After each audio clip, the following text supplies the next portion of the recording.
A lot of times, the popular thing in fiction, detectives can focus on just one case and see it through to the end. But in real life, a lot of times, there's a whole bunch of cases on their Yeah. task Yeah. load. So I kind of threw some of that in for Eric, um, how he's trying to balance things. We'll talk about this and much more today. Welcome to a Writer's Day podcast.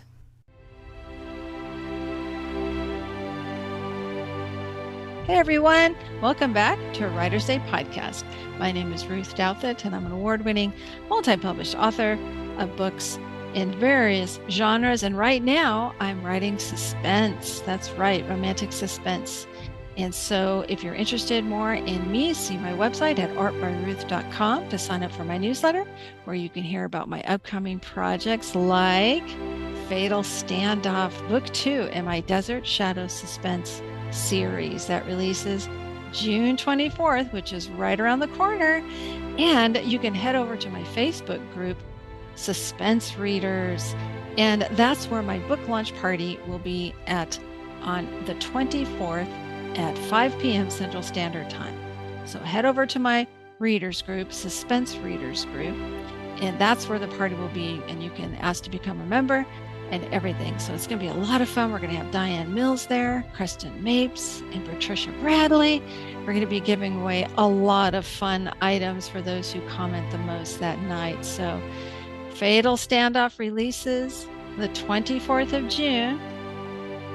If you like what you hear today on a Writer's Day podcast, be sure and subscribe and follow me and leave a review. I would love to know what you think about today's episode.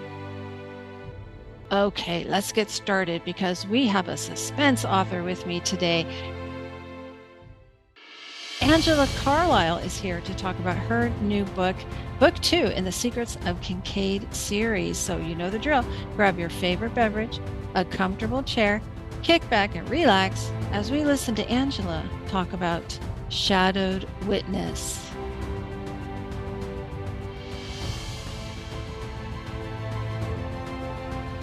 Hey everyone, welcome back. I'm super excited to be talking suspense today because, as you know, I'm a suspense author.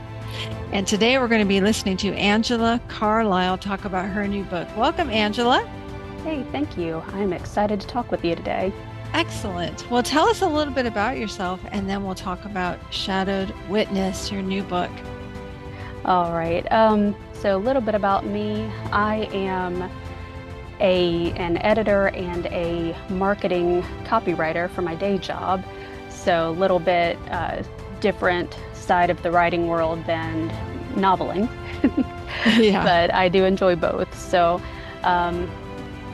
so I do that for my day job. In my free time, I enjoy all the book things. I spend quite a bit of time with audiobooks and also like playing around in the kitchen with new recipes. And if you ever meet me in person, hopefully we'll have tea together because I always have tea close by. Oh, that's cute. Now, do you like tea with cream? I do it both ways. So Okay. most of the time I do it without, but there are some that just need that little extra bit of milky creaminess to it.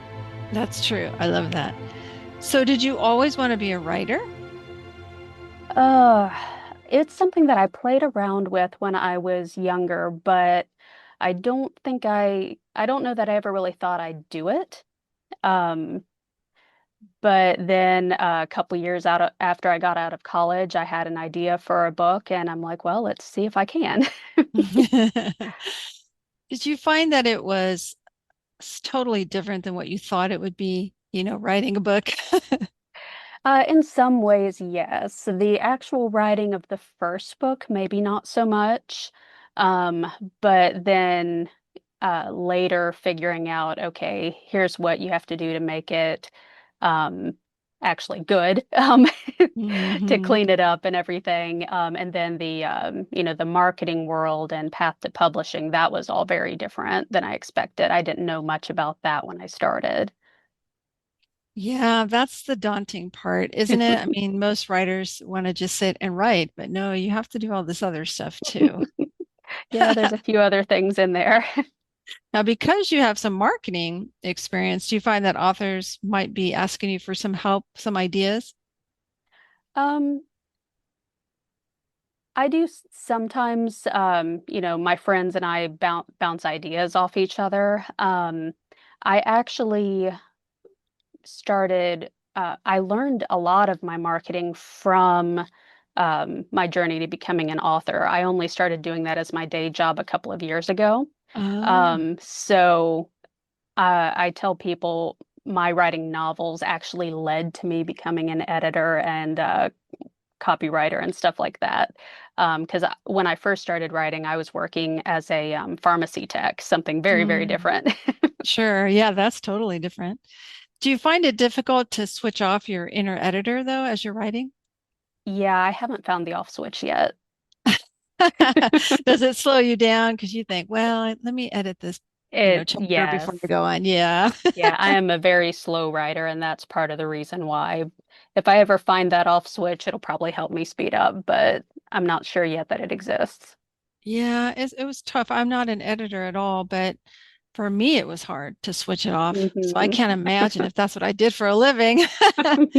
What really helped me was the National Write a Novel Month, NaNoWriMo. Oh, yeah, And they used to have those. I participated every year, and that kind of speed writing got me out of that habit of going back and rereading and then editing and all that. So I try and do that now. The book I'm writing now is due at the end of July, so I'm just writing it. I don't stop to reread. I just get the words down, and that's kind of helped me get into that speed writing type of habit. I can see that. I've taken to sometimes doing the writing Mhm. sprints, and even though I know I'm just tricking my brain, it actually does help. It does. I mean, you have to silence that and remember, I'm going to have a professional editor look at this. I'm going to have a Yeah, somebody read it for me and beta readers. So I yeah, and I'll can get to look switch at it it. again. Yeah, exactly. It's not the last time I'll ever look at it. Right. Do you find that your writing process has changed over the years? Somewhat. I think it's been probably a little bit different with every book that I've done. The first one I wrote most of the way through start to finish, till, well, probably about the three-quarter mark in order. And then, jumped around a little bit then because I kind of realized where I wanted the ending scene to be. But since then, I've found I'm more of what I've heard described as a popcorn writer. Oh, And I write certain scenes as they come to me and then go back and fill in the blanks later.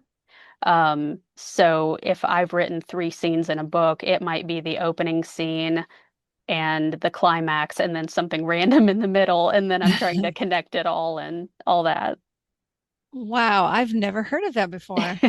That is interesting. I don't know if I could do that, but I really admire that. That's interesting. Well, It, so what made you get into romantic suspense as a genre? that's really what I most enjoy reading. Mm, Um, yeah. I was a big reader growing up and maybe wasn't reading suspense per se, but a lot of mysteries. And then after I got out of college, I was introduced to more the suspense thriller genres. And so when I got the idea for a story, it was very natural for it to fall into that. Yes, I'm right there with you. I did a lot of true crime years ago Mm. and then started reading suspense. And it just seems so comfortable for me to be in that. I know it sounds weird, reading about murder and all that, but Yeah, but it's very interesting. it is. It's fascinating and it's fast, Yes. shorter Mm, sentences, a lot of action in a short period of time. And that's how I read. I have to read a story that goes really quickly. I'm not mm. in for the long, flowery type of prose. And Right. yeah, not me. Yeah. I don't know if I could write that way if I tried. There's some people who have really beautiful prose, but when I Hmm. write it, it's very short and I'm like, how can I write a full book? I'm not sure how to make it that long. And one more question about you personally before we go on to talk about your book. You mentioned cooking. What's your favorite meal to make? Uh, I like to play with things, so there's a bit of a variety there, but my go-to probably is the chicken and dumplings as a comfort food because I know I can throw it together fast and then it's really satisfying. Oh, yes. Oh, that sounds amazing. Did someone teach you how to make it, or did you just experiment? That one, my grandma taught me how. I don't follow her recipe exactly, but that was the base of it. I have trouble leaving a recipe alone, even if it's really good. Okay, let's talk about book two in your Secrets of Kincaid series, Shadowed Witness. Tell us about this story. So, for people who read book one in the series, the main character in Shadowed Witness is Allie Jessup. She is the sister of book one's hero, best friend to book one's heroine, and she was a very fun character that sort of demanded her own story. I didn't really have a choice about making book two about her. Um, but she is a photographer, freelance photographer, and um, so, beginning of book two, she comes out of her photography studio one night and here's something odd that she's not expecting. She's in a part of town that's already kind of closed down for the night. And so she goes to check it out and witnesses a murder in progress. Wow. Um, but the killer sees her and chases her, and then she ends up going unconscious. When she wakes up, everything and everybody's gone. There's no evidence that anything actually happened. And because she's been having some health issues, other people are doubting, did you actually see something? And, she's kind of doubting herself, like, did I not? So, um, and the book kind of goes through her trying to figure out, what maybe has gone on. And then, you know, if a murder did happen, she definitely wants the cops to look into it. So there's no proof. Was there a victim that was there when she came to? When she came to, there was no victim, no murderer, and Wow. nothing to indicate either had been there. Oh no. Okay, so she must have sustained some sort of injury then. The killer had partially strangled her until she went unconscious, or at least that's what she thinks. Because Oh, okay. So we find out along with her, or do we, the readers, know a little bit more than her? the readers see things as they happen, but when it's from her point of view, it's kind of hard to know because you're seeing what she's seeing. Oh, okay. I like that. Well, we also have a detective, though. Tell us about Detective Eric Thornton. Yes, so Eric, he was also in book one, but a more minor character. He is Allie's opposite in a lot of ways. She's very outgoing and just a really fun character. Not that he's not fun, but he's very straight-laced and a rule follower. Um, but he's friends of the family. He and Allie aren't close, but they know each other and he cares about what happens to her. So when the responding officer to her police report kind of blows her off and she keeps trying to follow up on it, he turns her over to Eric and he's like, "Hey, I need to get off duty. She's coming in. Do you mind taking care of her since she's your friend?" So that kind of pulls Eric in on the investigation, and um, so he's at her side trying to help prove whether or not something happened. And when more evidence eventually starts coming out, he's the main one investigating. Oh, okay. So is there like a slow burn romance or? Yes, Oh, okay. Yeah, I like those. yes, me too. Now, does this story take place over several weeks or is it kind of quick? It's actually really quick. The whole story takes place in just over a week. So, So, what kind of killer are we talking about? Is this a well-known serial killer or is this like a one-time thing to hide something? So she doesn't really know at first, and I can't give too much of that away. Um, but the the murder that she witnesses, the killer is murdering by hand, not using a Oh, gun or knife or anything. Um, so it's, kind of a vicious scene. yeah. How sad. It So, is. yeah, what kind of research did you have to do for this story? Uh, so this story I kind of wrote over the period of a couple of years. So there's kind of a bunch scattered in there. With Ali being a photographer, did some research on photography. Had a friend that kind of walked me through a few things that was helpful as I was forming my ideas and things like that.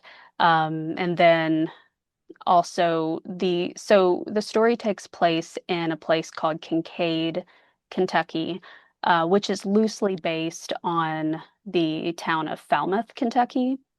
So Kincaid's fictional, but the story has several real locations in it.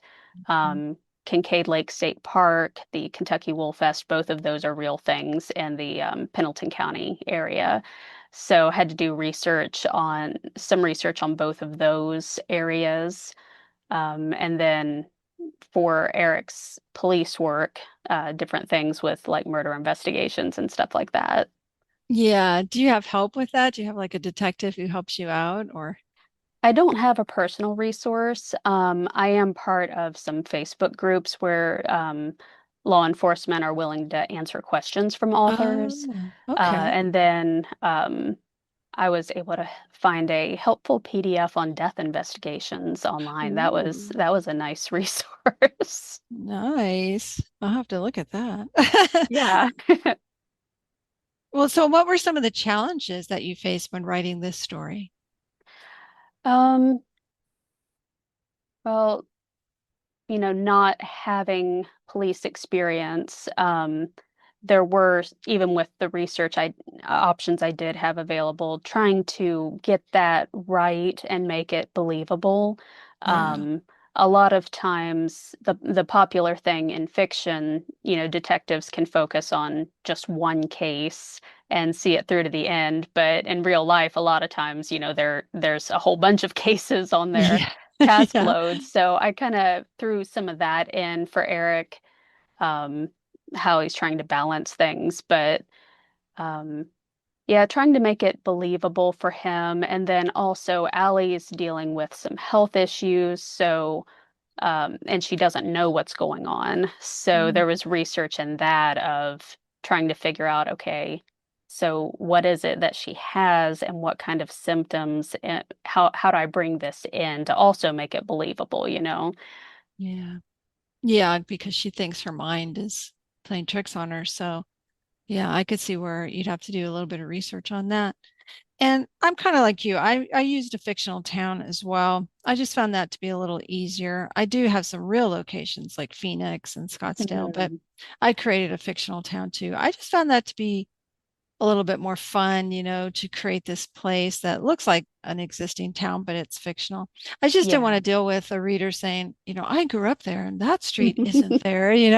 Right. Or you put in a business and it's gone now or doesn't exist in the first place. Yeah, I'm like you. I find it easier to do that. So, Shadowed Witness releases July 1st. So that means it's available for pre-order right now. Yes, it is.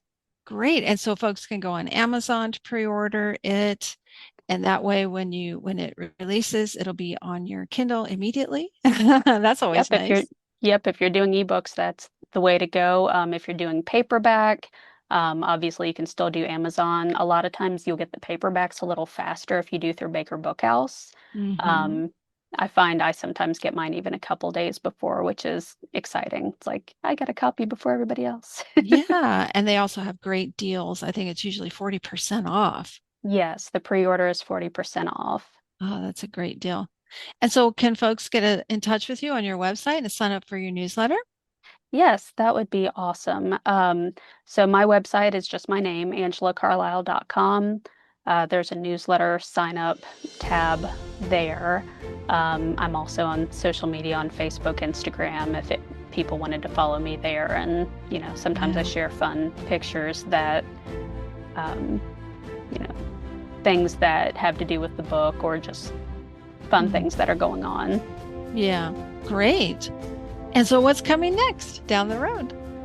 So The Secrets of Kincaid has one more book coming.